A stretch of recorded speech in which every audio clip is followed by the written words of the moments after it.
We are officially back. Today I'm diving into why we took a little hiatus, the new changes on the way, and the weight of denying God's calling.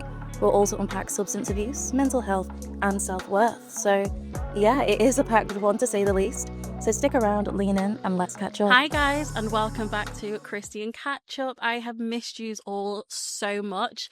I'm just so thankful that we're back again and that we just wanted to revamp things because we felt like people that were listening were truly connecting with us, and we want to give the best that we possibly can to you. So that's what we did. We've revamped it, we've gone back to the drawing board, and this is what we're going to come back with.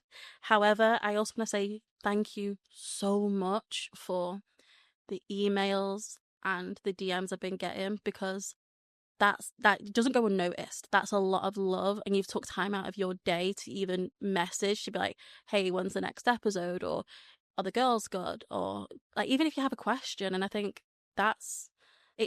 it's lovely. So I'm thankful. I have been so fortunate to have the people that are around me to bring this to life, because it is not something that I take for granted. There's a lot of work that goes on in the background, regardless of how big or small a podcast is. And it's not just one person. There's so many other people behind the scenes. I have my videographer, Cole, who's like my second brain cell, that is there to answer any questions because he's so much more in tune with this side of the world and the media aspect, and without him I just couldn't do anything. So I'm just so thankful for him. I'm thankful for you lot for always being so kind and nice in the DMs and just being amazing humans. And yes, the girls are okay. Mel and Dawn are fantastic. So thank you so much for checking in on them.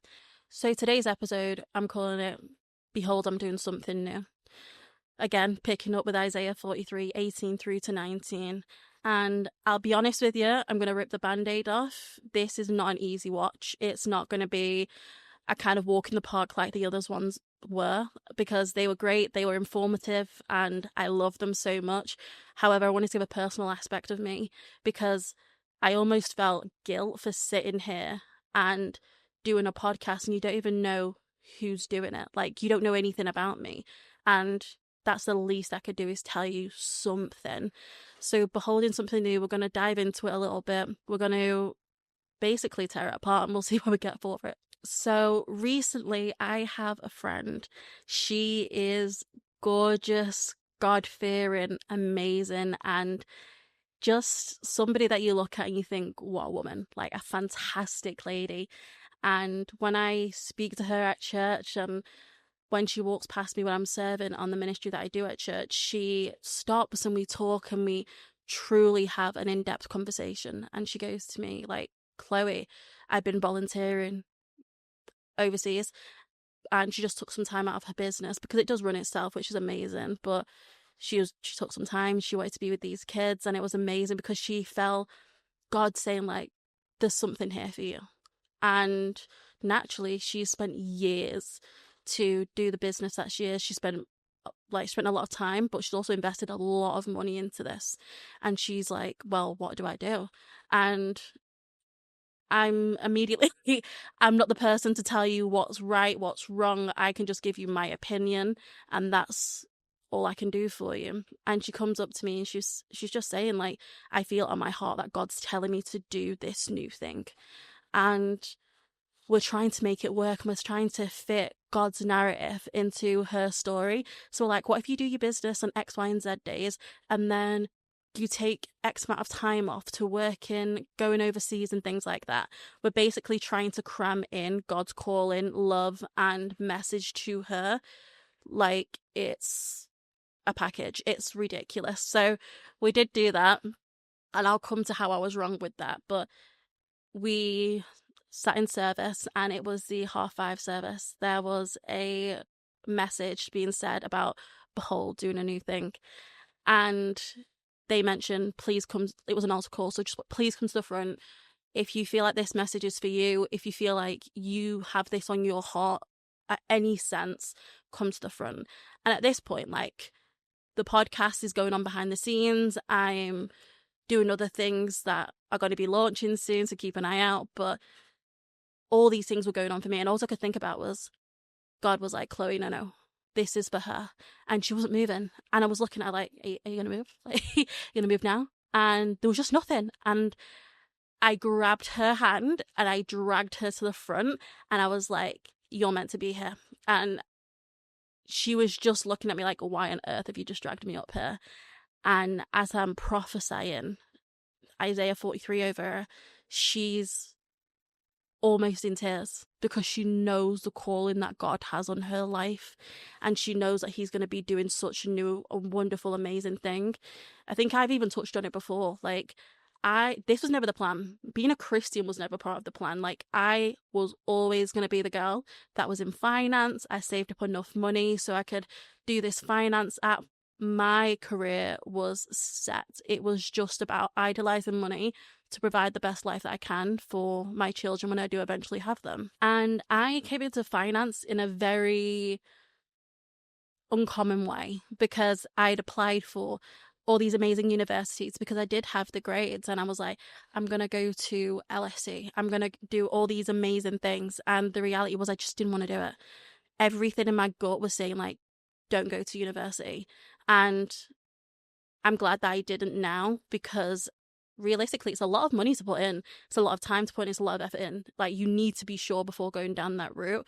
And you need to give yourself the love and respect that you deserve to take a step back, make that decision on your own terms, consult God, because if I did that, I wouldn't be here today. And just say to yourself, oh, okay, actually, maybe I don't want to do this. Maybe I want to do an apprenticeship. Or if you come from a family who nobody ever goes to university, to be like, you know what, no, I am going to go to university and I am going to study medicine and I am going to do X, Y, and Z. It's about giving yourself the opportunity and listening to God's calling. Do not ever question anything he says to you, because his truth is the only truth, and that's for you and him to decide, and you and him to decide only. Backtracking to when I was in finance and I just started this job, I had just took a job basically because I needed to do something with my time. Mum and dad were like, yeah, you got to do something, you know, if you're not going to university, which was always the expectation for me, even though nobody in my family else had done that before. And they were just very expecting, had high expectations. And I'm so thankful that they had that perception and love for me, that they were just like, okay, but you're going to do something. We're not just going to sit here. Like, life still carries on. Like, you might be upset, you might be confused, but the clock's still going.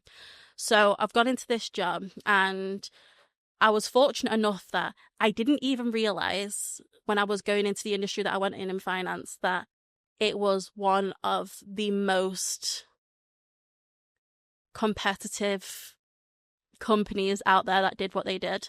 And I was very fortunate because I was whipped into shape so quick in corporate world, like, and there's so many attributes I still carry to this day. So I'm looking at it from a fun point of view at this point. So there were some things I'm going to touch on in a bit, but right now I focus on the fact that I'm so well organized. The attributes I bring to the table, such as just basics, which is punctuality and the softer skills of being able to communicate with people, that came from being in a corporate world and being able to communicate with so many different people, because I couldn't grow in that company if I was somebody that I didn't have a personable, whatever it's called. I didn't have that, but then I had to learn it because that's the only way I was going to get quick. That's the only way I was going to get far. And that came about pretty quickly because just over a year in, I was then the supervisor of the team that I just started at. And I was the youngest supervisor to do it. And I was the youngest person that they'd ever hired in the company history. So I'm going at a great pace. I'm going at a rapid pace. And I'm thinking I'm doing it right. I'm earning great money. I'm earning more money than some people are in my family. So I'm able to provide for people even at such an early age, because I didn't have the expenses that some people do. And if I knew if I had it left over, it's going to other people.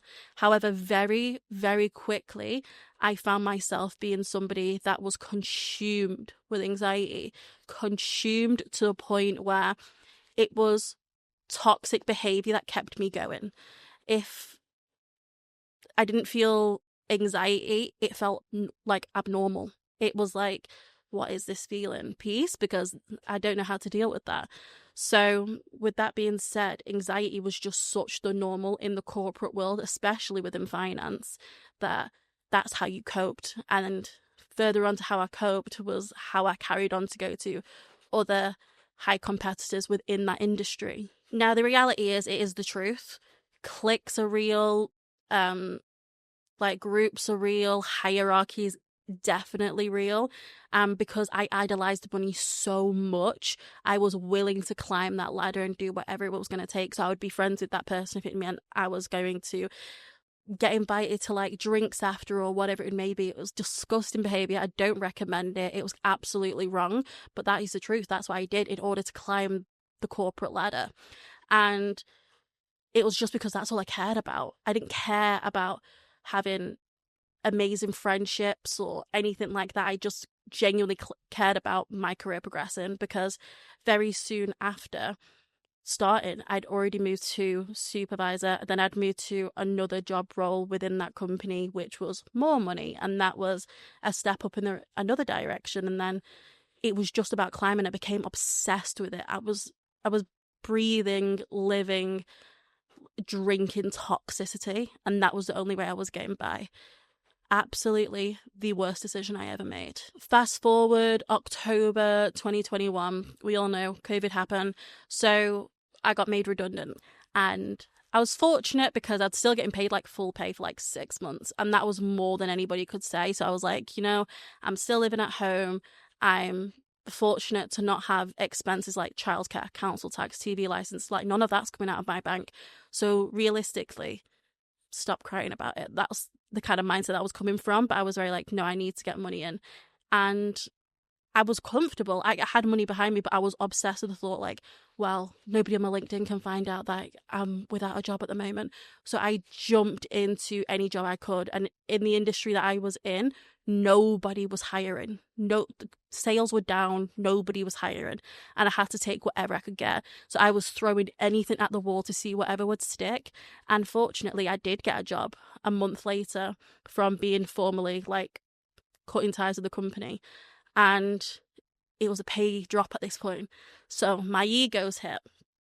And I was embarrassed. But I'm now embarrassed to say that I was embarrassed, because the fact of the matter is, I had nothing to be embarrassed about, because that job role when I was working in the city centre at this point taught me so much about how more of a formal corporate world led. Still hierarchy, still cliques, but there was a lot more formality towards it. There was a lot more people would dress into the code. People would act by the code. Behind closed doors, I don't know. But that's the way it was. I was filled with anxiety, but the kind of anxiety I didn't know how to deal with. I can deal with anxiety and pressure when I've got a target to hit, where I've got money to make and things like that. But the anxiety of something being truly out of my control, that took a lot. Like a lot. And till this day, it's still something that I struggle with. But back then I wasn't a Christian. Now I let God deal with it, because if I deal with it, like, everything goes down the toilet. A year later, I was offered to go to a Halloween. Basically, it's like a thing in the woods, and it was perfectly legal. Like, back then it was okay, even though it was during COVID times. Everything was above board. And so I've gone.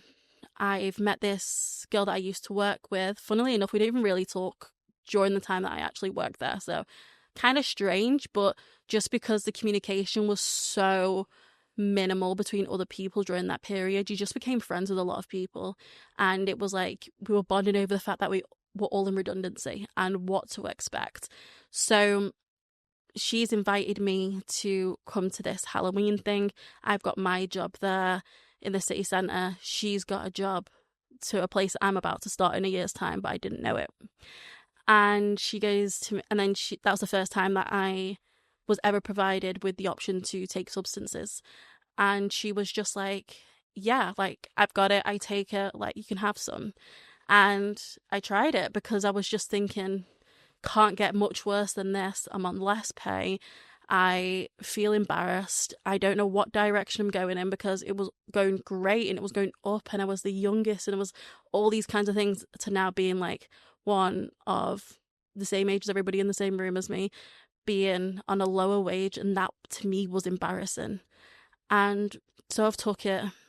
It gave me a high a euphoric feeling to where I was truly awake and I was able to cope with what was going on in life, because nothing felt real. Everything felt like it's not that deep. Like, I'll deal with it.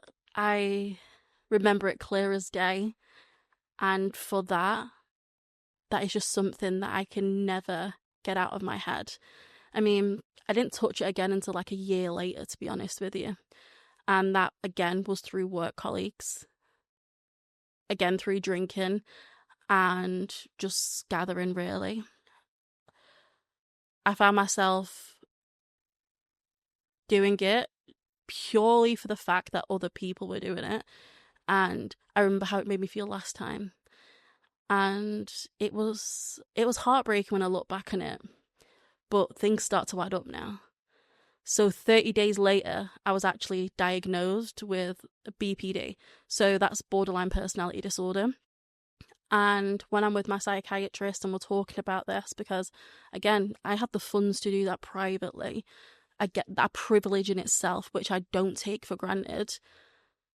When I got diagnosed, it was almost like, no, surely not, like, no. And it was an answer, but it wasn't the answer that I was thinking I was going to get. I thought it was like, oh, you're just that extra bit of depressed, or, oh, Chloe, you have that extra bit of anxiety, or whatever it may be. But to be told a personality disorder, I was like, nah, like, that's not me. But the reality was, when I eventually did discuss it with family and friends, like, and that took me a long time to do, because that was embarrassment again for me. Not one of them was surprised. They were like, duh. And I was like, oh, my bad. Like, and I was just like, so you all knew. Where was the memo? Because I'd been going through life, and when I'm reading the description and just understanding what the disorder was, I was just a bit like, wow, this is me, pen to paper. And back then, I think she said there was like 8 different subcategories and you need to fit like 5. And there was only like 1 or 2 that I didn't fit. I was shocked. I felt like damaged goods, because what have I got now? Because if I don't have mental stability, then, or I can at least lie to myself that I have mental stability, then what do I have, you know? And it's hard. And I think embarrassment played a huge part in my life back then, but it carved me into the person that I am now. And for that, I am so thankful. I actually remember the last time that I took substances, and it was expensive alcohol everywhere. There was people in a different industry working around me. This has become part of my life now. And it never was meant to be. It was meant to be a little break. I was meant to live life, but this is meant to be a little break. Whereas now, this is my life, and life is my little break. That's when I was like, whoa. And when I was being truthful to myself, like, okay, Chloe, are you relying on this at this point? Well, yeah, because why am I not drinking? Because usually, I'm drinking, it was just a silly mistake, it didn't mean anything, whatever. But if I'm taking the substance in my room and I've not been drinking and I've just come back from work, regardless if it was hard or not, that's when it became reliance. That's when it just wasn't the party mistake, it wasn't the excuse. So that was hard. And it was almost like, oh, because you've noticed now, but how would you get out of the hole? Because I'm 5'2" and I felt like I was in a hole that was 15 foot tall. I did not know what to do. I can honestly say, through the grace of God and God alone, which stupidly I thought it was me at that time, I went cold turkey and never touched it again. And that was only through the grace of God. And when I talk to healthcare professionals now and things like that, they're shocked. They're like, really though? Like, I know that's what you said when your parents were in the room, but like, what actually happened? And I was like, I kid you not, hand on heart, like, I did not touch it again from the last day that I said I was never going to take it. And again, due to the amounts that I was having, and I could have been spending like $2,000 a month on substances, I just went cold turkey. That's through God, and God alone did that. Nothing to do with me. I don't have the strength for that. It's shown time and time again when people try to manage their own life and they don't bring God into it, and God's grace hasn't been shown in that sense at that point in their life. I got it. And this is before I even knew God. So now my life is where I know God. The blessings I've had, miraculous, amazing. And I'm able to become this woman that I am today, that is absolutely flawed, a sinner, but someone that's learning. Anybody that says they're perfect, immediately run, because they're not. Not your pastor, not your friend, not your mum, not your dad. Nobody's perfect, and that's just a fact. Anybody that says it, liar. When I reflect now, I understand that there was definitely an overlap, because when I was relying on taking that substance, I was relying on drinking a lot, because I was drinking to forget the decision that I had made. And drinking wasn't the reliance, the substance was the reliance, but the drinking was to forget that I had done that action, because I didn't want to face the truth of it. So if I could drink to forget about the decision I made for the next 6-7 hours, I would do it every single day of the week. And having that relationship with alcohol, luckily it's nowhere what it is now. Like, I could drink, but I don't get drunk, because I'm not hiding something now, or I'm not trying to tell myself like what you're doing is okay. But it is something that I'm fortunate that I didn't become so reliant on the same way that I was with substances. And it's very common within finance. Everyone's aunt, uncle, mum, dad, cousins, dogs, auntie, everybody was taking it. Even people that you thought, oh, surely Shirley's not. Shirley was. Shirley absolutely was. Honestly, it was crazy. Like, you could see an 18-year-old and a 65-year-old. Like, it was so normal that it was it was like somebody saying that they brought water to work. And I think when you grow up in your younger years in that, because the fact was, you're still a kid at 18, and that was just the norm, and that's what was your normal situation. That's what you think is acceptable. That's what you think is what's going to get you far in life. And you've seen all these people drive these amazing cars, live in these amazing apartments, have these amazing houses in Alderley Edge, Hale Barnes, all these amazing places, and they're taking it. And I'm thinking, well, it's not a bad place to live, first and foremost. So I was like, I can accept it. But it was a wrong thing to do. And it was the best thing that I ever did through God's grace. I ever got off it. But at the time, I was functioning and doing it. I would still be paying people's bills. I'd still be treating people. I'd be spending thousands of pounds on it a month. I could do all these kinds of things. And because I was still living a pretty decent lifestyle, I didn't see any problem with it, because I still wore Baccarat Rouge perfume. I still had the cutest bags on. People around me who needed money were completely fine. And I was like, if anything, it's helping me cope, because this helps me cope so I can earn whatever I need to earn, and that allows me to provide for other people. And I start to lie to myself like, oh, well, if I come off it, is it really for me? Or is it really am I hurting people? The devil is a liar. The devil is a liar. And that was for me to find out later in life, which is unfortunate, but I learned it, and some people are still learning it till this day. But I say all this to say that there's no such thing as being too far gone. Anybody who says that, any quote that you read, any thing that you hear, it's a lie. There's no such thing as being too far gone.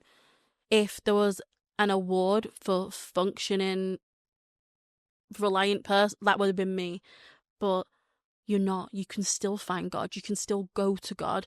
God never says, only come to my door when you are when you're perfect. Because the reality is, when you really get into your word and you're around people that disciple you, that know their word, Nobody's perfect. You're never going to be perfect. So let me just rip that band-aid off for you right now. You are never going to be perfect. Your pastor's never going to be perfect. Your mum is never going to be perfect. Your dad, sister, cousin, aunt, none of them are perfect. They're all sinners. All you can do is try and be the best version of the son or daughter that God's created.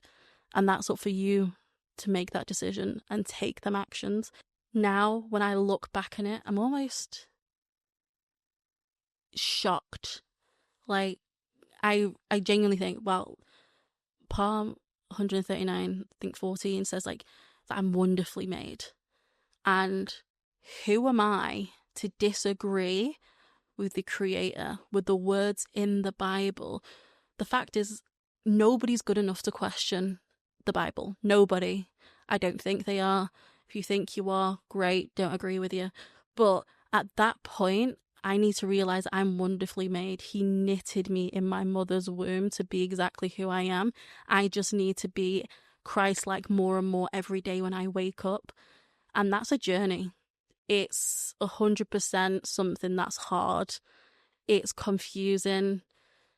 And it's a journey again and again and again, where you wake up and you have to make the decision to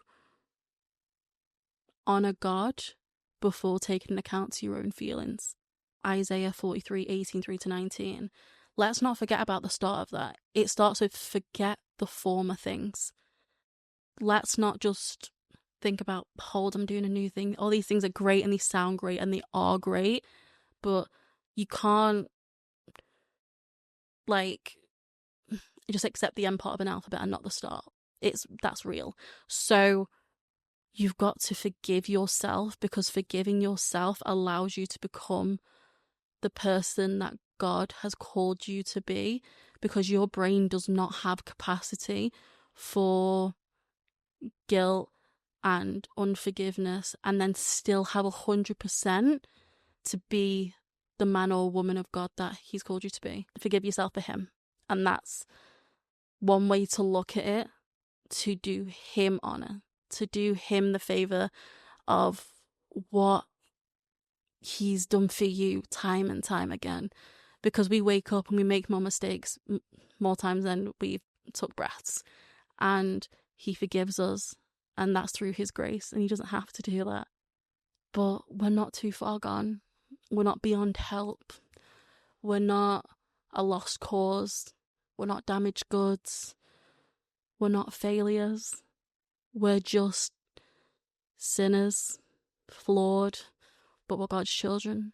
And that's all you need to know. Just closing out, I just want to say, God, I pray to anybody hearing these words that they know that you are doing a new thing, and that they find the strength, love, and guidance to understand that they have the permission to forget the former things and step into this new life that you have given them and that you have honoured them with.